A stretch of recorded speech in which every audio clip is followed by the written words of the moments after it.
Welcome to the Whitetail Legacy Podcast. We're all set up here down this creek bottom. Bean Buck's been in here a bunch of times, so good chance to see it on him.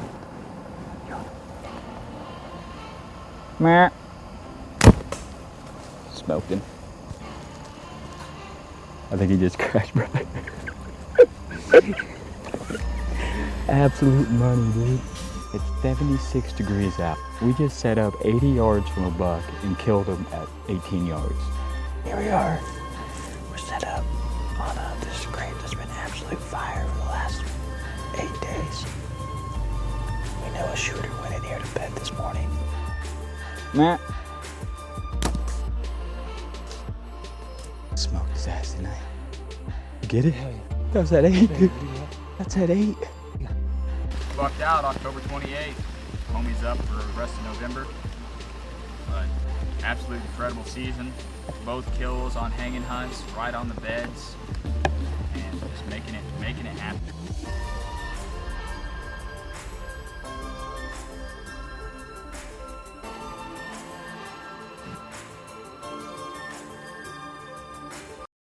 Welcome to the Whitetail Legacy Podcast, coming in your ear holes with some late season magic in this episode.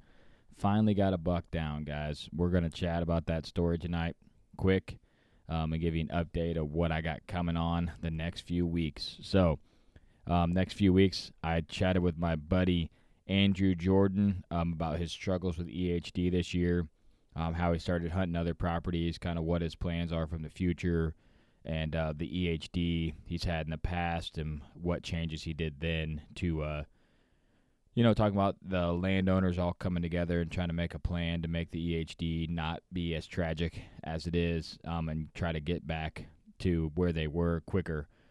That's a real cool podcast. Then I have on Tony from 330 Archery. We talk about all things bows and bow maintenance, string maintenance, some things that I didn't even know about or think about.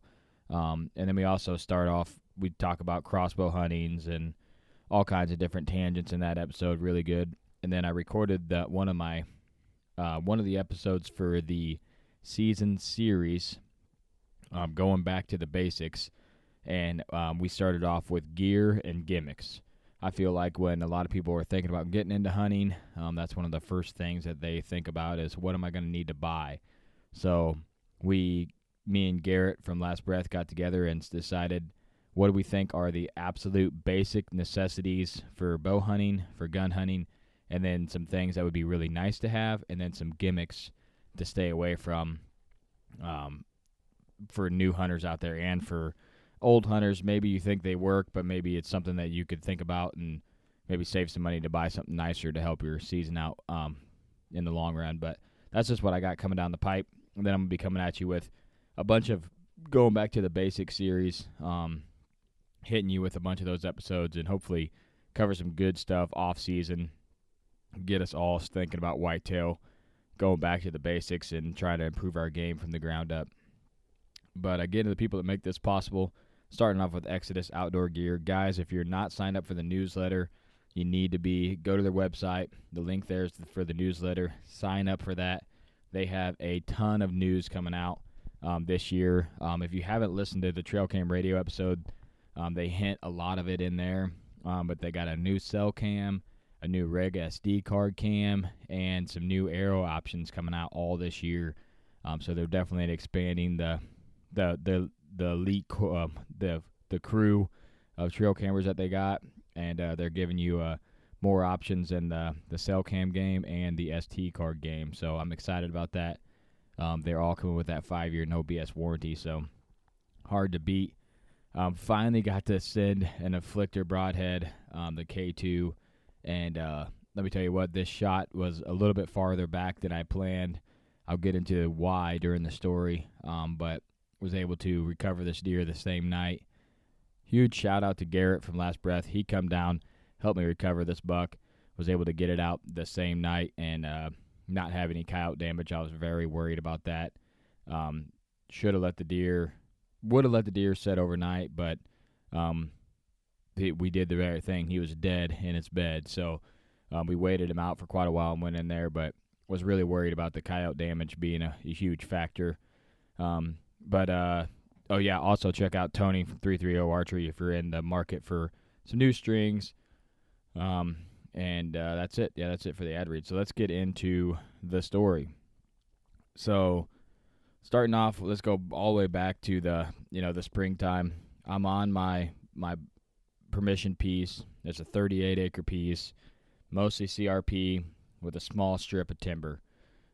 Chips and Dip, as you guys know, is one of my main targets on that piece. I think he's a high 60s, 70 class deer. He ended up getting killed by the neighbor right there in November. So I knew he was off the neighbor just south of me. So he was right there in the block, country block. The neighbor south of me he's a really good hunter. He always kills big deer, and he hunts a lot. So I know he's always a factor on killing the deer. He's killed a couple studs off that piece the last few years. So Chips and Dip was off the table. I was waiting for him to come back. He was hot and heavy on this late season plot last year. Found his sheds on the property, so I knew I had a good opportunity on him late season. But once he died, there's a 3-year-old in there that I passed multiple times.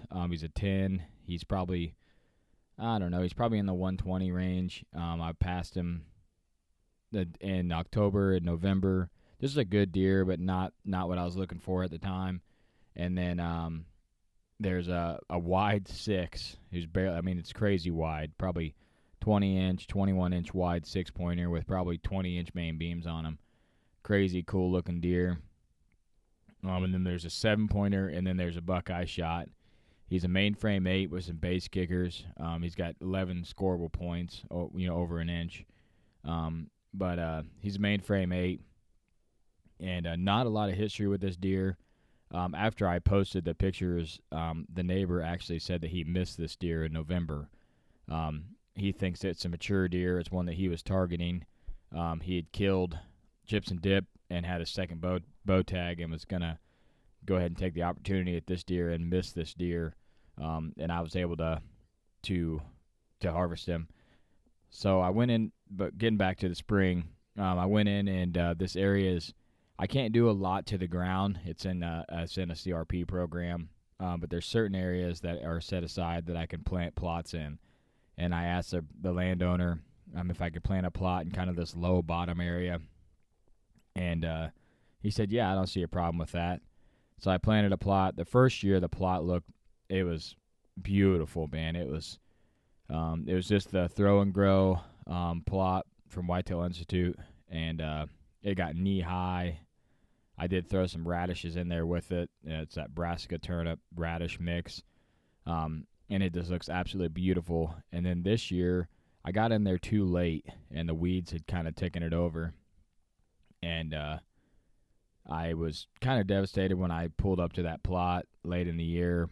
I had focused on the one on the north too much, which didn't even come up.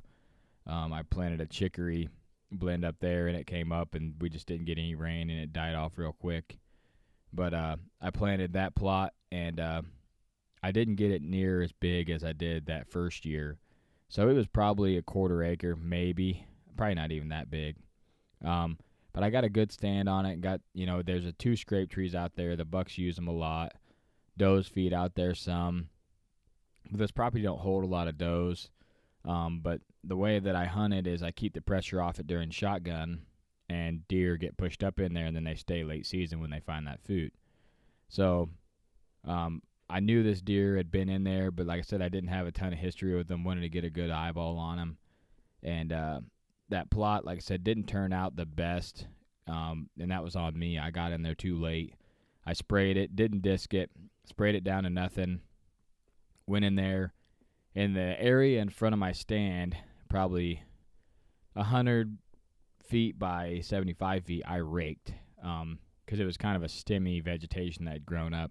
I raked all that, and I got a really good stand of radishes and brassicas in there. And then kind of on the backside, I broadcasted out into the grass, kind of overseeding way out there. And then I broadcasted there where I killed the grass just inside the weeds. And it grew up pretty good. But it wasn't near the stand that I had the year before. It might have got shin high this year. There was deer in there using it, but not like it was in the past. But I decided I was gonna wait for the cold spell. I don't have a lot of good luck when the first cold, when it hits that first and second day. I feel like the deer are just, that first day that it hits hard, the deer are just bedded down and they're not moving. So I waited that first and second day. I had to work 12-hour shifts at work. Ended up being one 16-hour shift and one 12-hour shift from noon to midnight.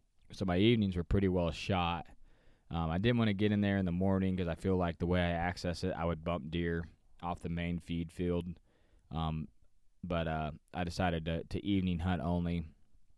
And the way I got this stand, there's a hedge tree, which is a terrible spot to put a stand, but there's really no other trees in this CRP area that you can get into and have a good wind for north or northwest, because if it's north, they literally come out of the timber 20 yards in front of you, and you're just edging them. But if it's northwest, you got a pretty good shot at them not winning it at all. And it was northwest last night, so I decided to go in. Took my time getting in. I didn't go in. It was cold, mind you. I had Christmas, did that whole thing. Then the day after Christmas, I decided to go out and try it. And I had a really good feeling going in. I'm like, okay, this plat hasn't been touched. I'm not coming out here pulling any cams. I know the deer are probably on it. I got out there, ton of tracks on the plot. That gave me a lot of confidence in the night. But I knew that there was them bucks in the area, and then this random buck that had showed up on cam, a couple weeks ago that I didn't have much history with. So I walked in there and I took my time. I didn't get out there till probably 3:15 in the stand, but like I said, it was really cold. It was windy. I think it was probably 12 to 15 degrees with the northwest wind, probably 10 to 15 mile an hour, not a strong wind. We'd had a lot of really strong winds, and that had held the movement down. But I went in there and I accessed my stand. A lot of these deer, they come from the north, the south, and the east, but they never come from the west, they come from the north, the south, and the west. They never come from the east. So I access my stand from the southeast. I come in off a field, and I get into that CRP grass. The CRP grass is pretty tall. It's probably shoulder high. And I took my four-wheeler and ran a trail straight to this stand. So I knocked the grass down real low, went back and forth early in the year and made a nice trail to this stand. I went right down that trail, kind of hunched over just in case there was something bedded to the north in the grass that could see me. And I got up in that stand and got up in there, hooked my bow rope up, and the steps that I got, I don't know what brand they are, but they have like eyelets, like circle eyelets where you can loop a second strap in. And it's happened to me twice where I climb up the stand, and there's snow on your boots. It's extremely slippery. You're trying to be careful, and you already got extra clothes on. Without the pyre suit for Badlands, there's no way I'd be out there. But I know there's a lot of good late season stuff that can let you get out there, but without that gear, there's no way I would even be there. But climbed up, and my damn bow hook went right in that loop of the step. So I put my backpack off, took my backpack off, hung it up. I packed in some socks to go over my boots. Shout out to Byron from Whitetail Experience. That helps out a ton. I had done that in the past, but I hadn't used socks. I've always put if I had an extra jacket or something, like a beanie or an extra jacket, I've always put that on my stand and then put the jacket over underneath my feet and then over my feet. But the socks work really well, a little more compact than a hoodie or a light jacket down there. But it's just something to break that contact between your toes in the stand and the toes in the air. But I brought my Arctic boot warmers as well, or my boot covers as well. So I had that all in my backpack as well as my jacket from Badlands, because the pirate jacket from Badlands, if you wear that in, you're going to be sweating like a mug, dude. It is thick and big. But that bow rope got hooked right in that loop. So I got up in the stand, then had to climb down 3 steps and unhook it. And then I carried the bow rope up with me this time, and kind of kept it away from the steps. Got up in the stand, pulled my bow up, got it set in for the night. And where the bow hook is, early season in this tree, there's a ton of cover. But late season, I knew there was going to be a pretty good chance that these deer are going to be right on top of me and I wouldn't be able to move. So I decided to do the old set the bow right on the lap. So all you have to do is keep one hand in your pocket and keep, I don't use a glove. I use a very, very light glove, and I cut the fingers out on my release hand. Something I've always did. I do not like shooting with a glove. I keep a hot hand in my jacket. One thing that I will tell you that might be that a lot of people might not know that helps me out tremendously is when you're out there in that cold weather and you get your hands in those pockets and they're extremely warm, they will start to sweat. So I use the anti-sweat, no-scent deodorant, and I put that on my hands and my feet when it gets extremely cold, and that will keep your hands from sweating, and that will help out way more than you think it will. That's something that I learned from a duck or goose hunter long, long time ago. I was like, how? Because he's no gloves. I'm like, how do you keep your hands warm? He's like, well, I keep them in my pockets, but then I pull them out, and I got the no anti-sweat deodorant on them, and they don't sweat while they're in my pockets on the hot hand. So when I get them out, they don't get cold instantly because they're damp. So I've been doing that. So that's what I do. I put that on, and then I put that helps out a ton. You wouldn't even think about it, but that helps out an absolute shitload. But I keep that hand in my pocket, and the other one I just held my bow, and I had the little mitten glove, and I just put a hand warmer right on the end of it, so it wouldn't get in the way of holding my bow. But you know how it is, late season, 10 degrees or less, you're holding your bow for a long time, that hand gets absolutely frozen. So I get in the stand, and I've been there multiple times in the past, luckily. First thing I do, once I get my bow up, I decide to leave it on my chest.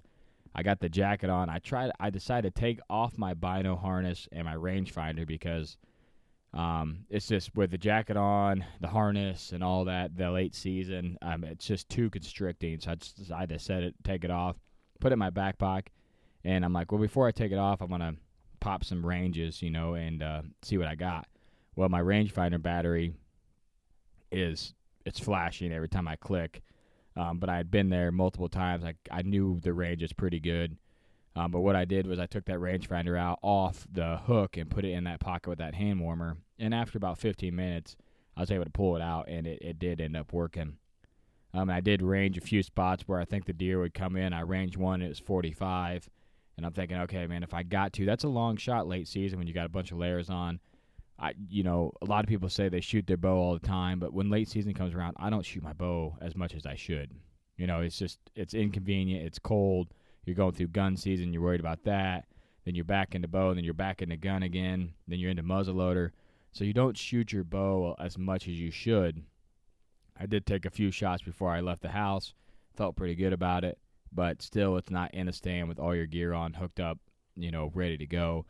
So I ended up taking that bino harness off just so it was one less thing that I had to mess with it when the time came. But I did range that spot over there. It is 45 yards, and that had come into play later in the story. But I was sitting there, and it was pretty slow, and I was just zoning out something fierce, like real hard. And for some reason, and I been looking around, trying to be as still as possible. Never stood up or anything, just stayed sitting down. And the 7-pointer comes out. And this other buck had ran with this 7-pointer, on trail cam, and in the past I'd seen the 7-pointer. So I was thinking, well, if he's out here, there's a good chance this other buck's going to show up. Well, that buck came directly from the west, and I should have been able to see him for 100 yards, and I finally caught him at about 60. So I was daydreaming, thinking about all kinds of stuff, thinking about fixing my car, thinking about stuff I needed to do at the house, and all kinds of stuff out there. Just daydreaming, enjoying the hunt, trying to stay as warm as possible, not move. And this buck pops out. I'm like, oh, okay, well, he's right out there. So he works into the plot.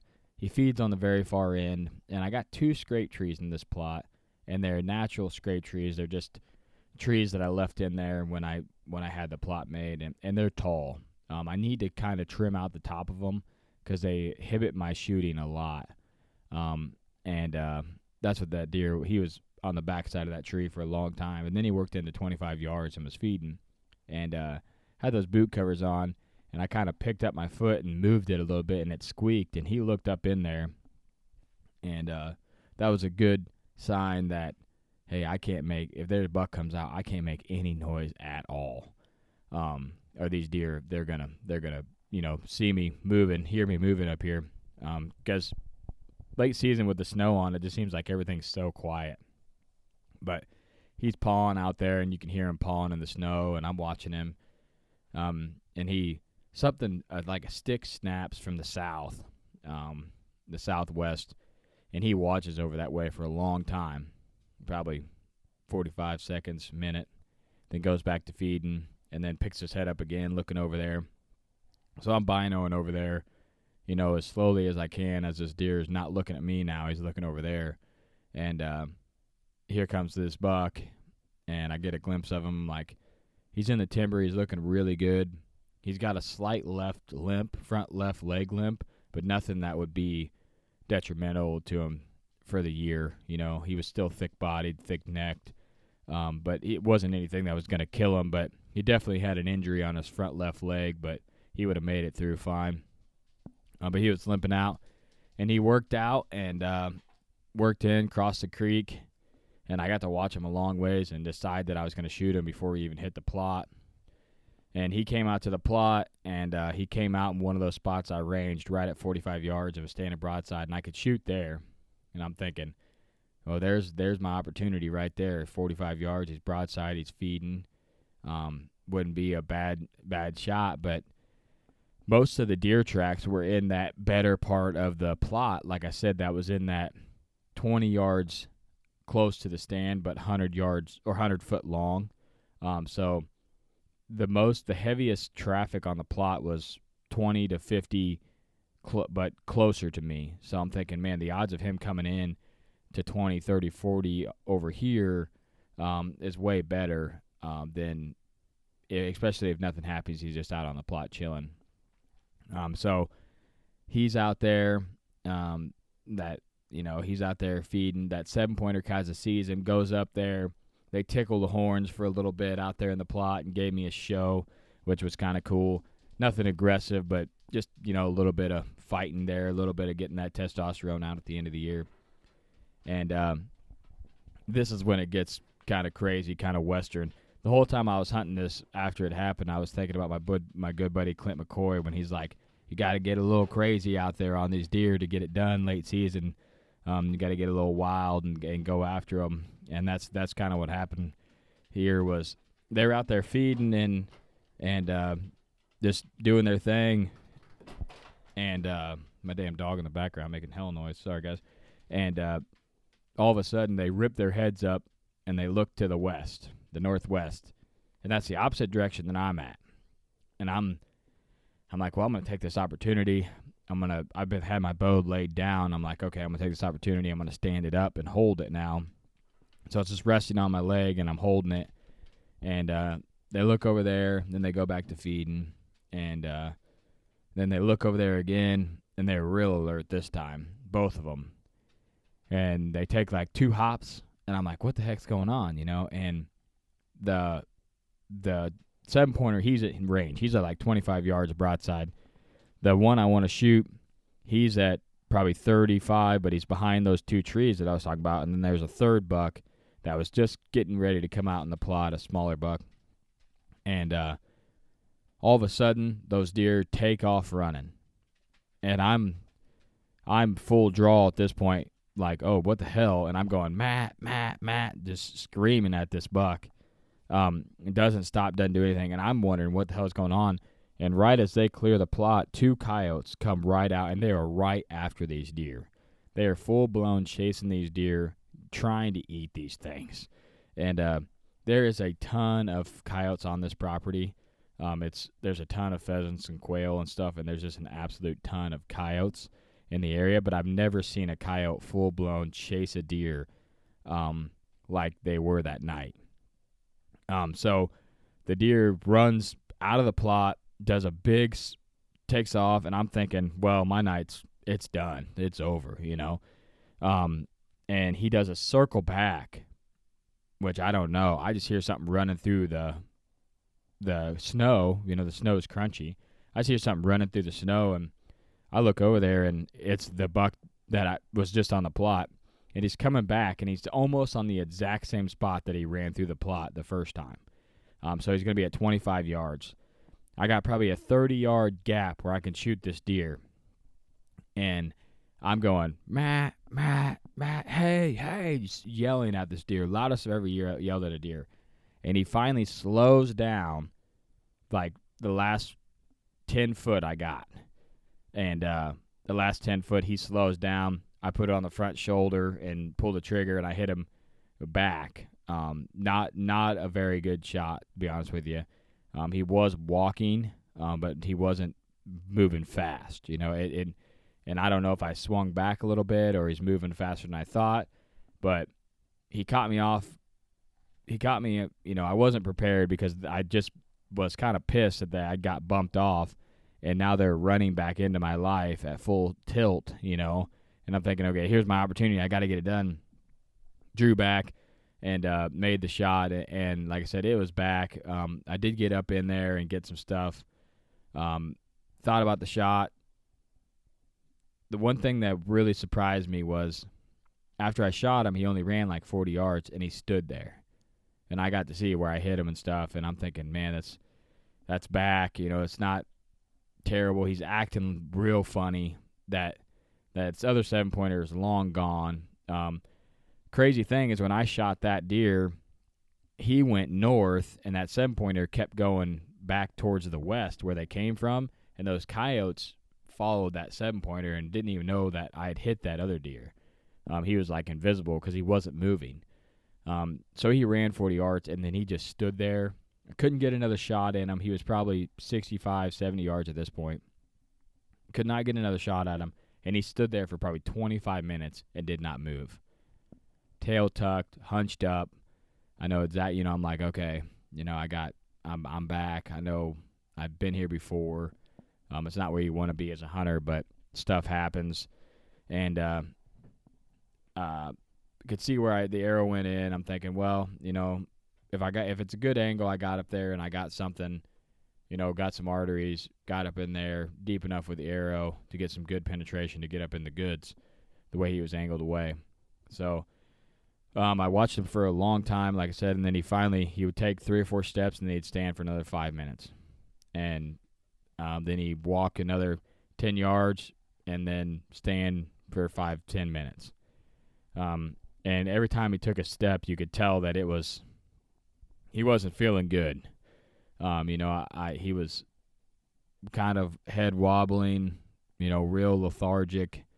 I think I got one of those arteries and maybe got up in the liver and up in the good stuff up there, but made the shot and actually was able to watch him. He walked into the tall CRP, but there's a low wet spot. And he walked right into that wet spot, and I got to watch him all the way till dark. So I had a really good idea of where I thought he was. And Garrett just happened to be in Knoxville calling coyotes, and he had messaged me and said, "Did you see anything?" And I said, "Well, crazy story. I got a buck. I know he's going to die. It's just whether he dies tonight or he dies tomorrow. It's a lethal shot, but when is it going to die?" So he comes out, decides he's like, well, I'll come help you, recover him. And it's always better to have 2 people to track deer, especially at night. Even if you're on ground that it's very easy to get turned around, especially in grass above your head. So I knew exactly where he was, and really good idea on the direction of travel. So it was probably, like I said, I probably watched him for an hour after I shot him, and he went up in there and bedded on the edge of that grass. And I couldn't tell if his head was up or head was down when it got dark. I could just watch him all the way to the till it got less where you couldn't see in the binos that far. And he probably went 175 yards, 200 yards at this point. And Garrett showed up, about 45, 50 minutes after I called him at last light. So it'd probably been 2 hours after I'd shot this deer. We hung out for a while, probably went in there. It's probably been 3.5 hours at this point since I had shot that deer. And we went up in there, and we went to the north of that grass first and kind of looked for blood because there's a fire break there. Look for blood to say, hey, did he, if he crossed this gap across this fire break, we'll see fresh tracks in the snow, and then we'll also see some blood up here, and we'll know.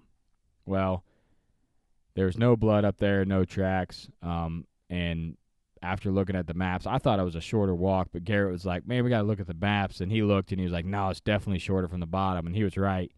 So we looped around back to the bottom. So at this point, it'd probably been, like I said, 3.5, 4 hours since I had shot this deer, and the coyotes were already chasing them. The coyotes were in the area. The coyotes are obviously okay with, chasing deer. So I was very worried about coyotes getting this deer. And like I said, I knew it was a lethal shot, but there's always the thing about, man, I'll just leave it in the morning. But I've had very bad luck in this area. I've never left a deer overnight and recovered it without coyote, like eating almost all of it. That buck I shot called Homeboy just south of there, there was literally nothing left of that deer. They ate him all the way up to the neck. There's a carcass and his neck and the rack. That was it. And I left that deer. I shot him in the morning and went and recovered him that night. So I left him 12 hours, and they had just completely demolished him. But we knew he hadn't went out of that grass, so we figured he was back where he was bedded, and we went in there. We got on this track on the south side of that grass. I burned this grass, so there's a fire break mowed all the way around it.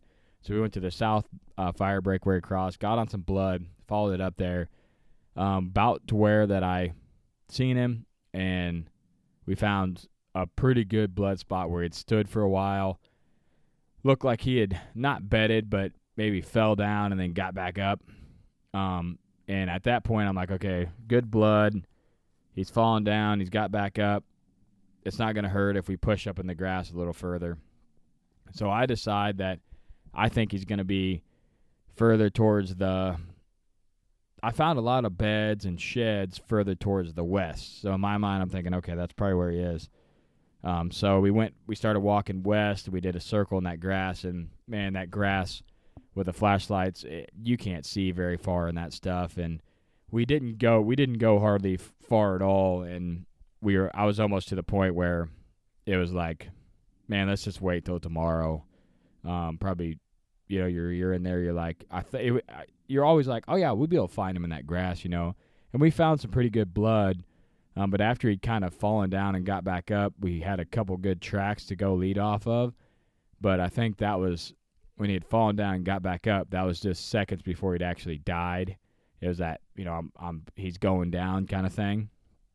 So there wasn't a lot of like where you could see he went through the grass or anything. It was just, and the grass is all packed with snow, and there's some parts that are a foot tall because it's drifted up. There's some parts that are 2 foot tall in there. So it's very, very hard to, manage your way through there. We did that circle, came back. I'm following the tracker app on Garrett's phone where it's tracking you, as we're going through there. So we know what ground that I covered if I do come back in the morning. And I told him, I said, man, I'll just come back in the morning and I'll find this deer. And he's like, let's just go straight north of where we're at. And he went straight north, maybe 10, 15 yards with the phone and the good flashlight that we had. And we're standing there, and I'm right behind him, and I look over to the left, and he's laying right there, dead in a doornail. So I think he'd died probably an hour or so or better before we got there. Actually got into that grass. But we got there, and found him, and like I said, he was probably, from where that blood fall down spot was, he was probably 10 or 15 yards, and we had walked that close to him multiple times, but just never seen him. Got up to him, and I was really happy. It was exactly what deer I would thought it was, exact size of the deer I thought it was. Really happy with him. I think he's probably 3 or 4, just a random buck that showed up. I listened to Garrett's episode with Deer Age, and I'm gonna have them on for you guys on this episode. Go listen to them if you want to get it early, because that's some great intel on there. So I'm gonna start aging my deer just to see if I can get better at getting an idea out of them, because I've said this on the podcast multiple times. I'm terrible at aging deer. But that other buck was out there with him in the plot, and he just dwarfed that buck. So, like I said, he's at least a year or 2 years older. But he was an 8 with some base kickers. Great buck. Pretty easy drag-out job in the snow. Only had to take one break. And got him in the truck. Garrett actually got him in the truck. I just got my vasectomy done a couple weeks ago. That kind of ruined a weekend of hunting there for me. And then if anybody's on the fence about getting that done, I know a lot of guys say it's not a big deal, but it for a week I was hurting pretty bad. I was pretty slow. I was probably out 50%. So Garrett ended up loading the deer up for me. And he just ripped it right up in the truck, of course. Guy's a freaking beast. And, we had a moment out there. My season had been an absolute struggle, just a grind of ups and downs and trying to make stuff happen and get just close call after close call. And, to seal the deal on that buck, like I said, it wasn't a perfect situation with the coyotes coming in. I took my opportunity and was able to make a lethal shot on the deer. Wish he would have died quicker, but that happens to all hunters.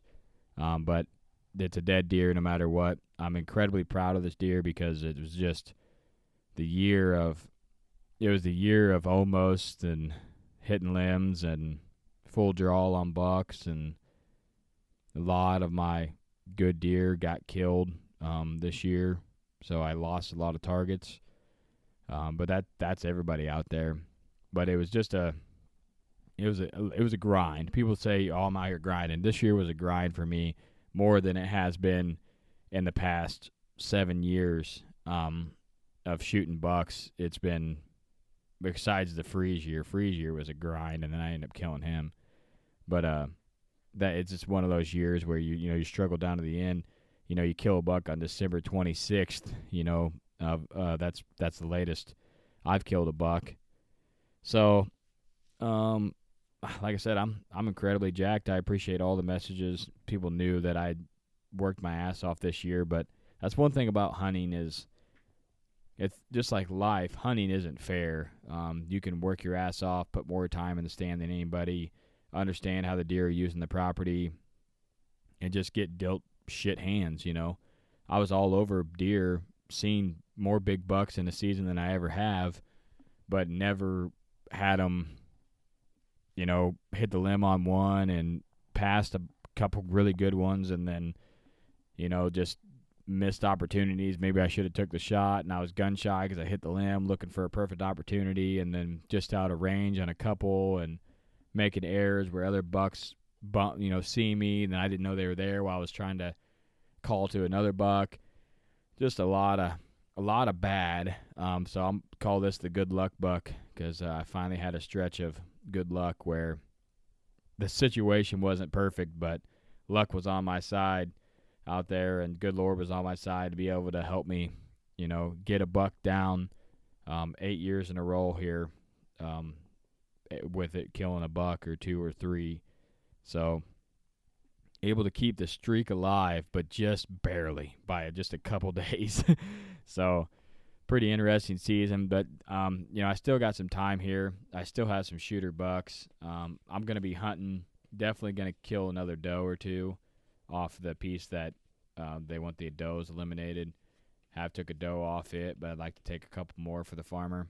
But there's a couple shooter bucks out there that are still roaming around, so I'll probably make some sets for them and shoot a doe, you know, if it presents me the opportunity, but definitely take the buck out as well. Target the buck, but you know, shoot the doe if they show up. Kind of hunts, but meat in the freezer and another buck on the wall. Gonna European mount him. The boys want him to go in his room, so gonna European him and. You know, like I said, I told him, I said, this is a good luck buck. You know, finally had a streak of good luck, good friend, come help me out and make it happen for me. And that's kind of, sometimes that's what you need. You just don't, you're not okay with the cards that are dealt. You just keep asking for another hand. And that's what I kept doing. I just kept going out there and kept swinging. And I finally was able to connect. It's one of those connects where it just barely goes inside the foul, you know, the foul post, but it still made it. But like I said, not my best shot by any means, but with the circumstances of him getting chased by coyotes and me being completely not even ready for a deer to even be there after they had ran off, I'm thinking, shit, I might as well pack it up. The night's over, the plot's blown, but it all worked out in the end, and I was able to drag a buck out, which is something that feels really good after the year that I had. But like I said, the boys were incredibly excited about it. They were, you know, Daddy finally got a buck, and if you're a dad out there, you know the feeling where you go hunting, and you're trying to tell these kids, they don't understand. You're like, it's hard. I mean, it's hard to kill a buck, and they know that I missed that one, and my middle kid never lets me, well, you missed that one, then you shot a doe, you know, and now you're trying to shoot a buck, and he never lets me forget that I missed that buck. He's real big and saying, now this is how it happened, and he'll tell me how it happened, even though he wasn't there and I was there, just because I've told him the story. But now that I shot a buck, he's like, okay, so this is how it happened. The coyotes were after him. Then you shot him, and then you took a while to find him, but then you found him. I'm like, yep, that's exactly how it happened, but way more chaotic. But I'll tell you about that when you get older. But appreciate you guys sticking with me and all the message of support throughout the year. You can never earn a buck out there. I don't think you can. Like I said, hunting is a sport that you know, if you want to be really good at basketball, you can put a lot of time in the gym, and you can get really good at making three-pointers and making it happen. But deer hunting, there's too many other circumstances where you can't weigh the odds in your favor enough. Sometimes you can get close, but if they're not going to come into range, they're not going to come into range. So, but that's the story of the good luck buck. I'm not done. I still got cams out waiting for the big giant public land buck to show up on the food. The late season's looking kind of dreamy after this cold spell here. It's going to be up in the 50s, rain, and then it's not going to get cold for a while, so I don't expect to see him on that ag pretty heavily or even close to daylight. So I might take that cam and move it in a little bit further. But definitely not giving up. Going to hunt the last remaining days. I'm going to take the kids out, hopefully kill a doe, that late doe season with the muzzleloader, and then really step my game up and get prepared for next year like I had the goals for last year. I'm going to put the food plots in. This food plot was successful again, so I'm going to go in there and really make this food plot bigger, better, trim out the top of that tree so I can shoot out there. So, you know, I'll have an opportunity to shoot way sooner than I would have when that deer was on the plot, and just make it that much better of a set, and figure out a different bow rope for that damn tree. Instead of it getting caught in that loop, I need to tie it on the other side of the stand. But that's the good luck buck in a nutshell. Appreciate you guys tuning in, and we did it. We got a buck down in 2022. I got a buck down, but man, I'm ready to put this season in the rear view and focus on next year, and focus on that 2023 as being an incredible year, and I kill another giant. You know, that I got giants out there to chase. I did lose a couple really big deer this year, but they're still really big deer. I just got to main thing next year is get access to property, and that's going to help me out a ton. So, all right, guys, appreciate you tuning in. Always try to do the right thing. Don't give up out there. Still days left to hunt. Try to leave a legacy, and White to Legacy is out.